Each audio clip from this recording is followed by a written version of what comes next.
ನಾವಿವತ್ತು ಸುಬ್ರಹ್ಮಣ್ಯ ಷಷ್ಠಿ ಇರೋದ್ರಿಂದ ವಿತ್ರಶ್ವತ ಹೋಗ್ತಾ ಇದ್ದೀವಿ. ನಮ್ಮ ಹೋಮ್ ಟೌನಿಂದ ಒಂದು 6-7 ಕಿಲೋಮೀಟರ್ ದೂರದಲ್ಲಿದೆ.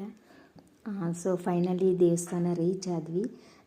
ನಾವು ಹೋಗೋಷ್ಟರಲ್ಲಿ ಒಂದು ಸ್ವಲ್ಪ ಲೇಟ್ ಆಗಿತ್ತು ಅಂತಲೇ ಹೇಳ್ಬೋದು. ತುಂಬ ಜನ ಬಂದಿದ್ದರು, ತುಂಬ ಕ್ರೌಡ್ ಇತ್ತು.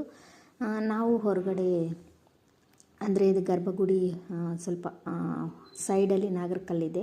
ಆಲ್ಮೋಸ್ಟ್ ನೋಡೇ ಇರ್ತೀರ. ಅಲ್ಲೆಲ್ಲ ನಾಗರಕಲ್ಲಿಗೆ ನಾವು ಎಲ್ಲ ಪೂಜೆ ಮಾಡಿಕೊಂಡು 1-2-3 ಫೋಟೋಸ್ನ ಕ್ಲಿಪ್ಸ್ ತಗೊಂಡು ಫೋಟೋಸು ಮತ್ತು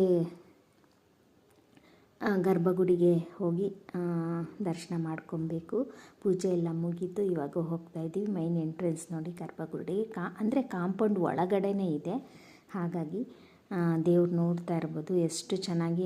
ಇನ್ನೊಂದು ಇವತ್ತು ಸ್ಪೆಷಲ್ ಡೇ ಅಲ್ವಾ, ಹಾಗಾಗಿ ತುಂಬಾ ಕ್ರೌಡ್ ಇತ್ತು ಅಂತಲೇ ಹೇಳ್ಬೋದು. ಬರ್ತಾ ಇದ್ದಾರೆ, ಪೂಜೆ ಮುಗಿಸ್ಕೊಂಡು ಹೋಗ್ತಾ ಇದ್ದಾರೆ, ಹೀಗೆ ಕ್ರೌಡ್ ಇತ್ತು.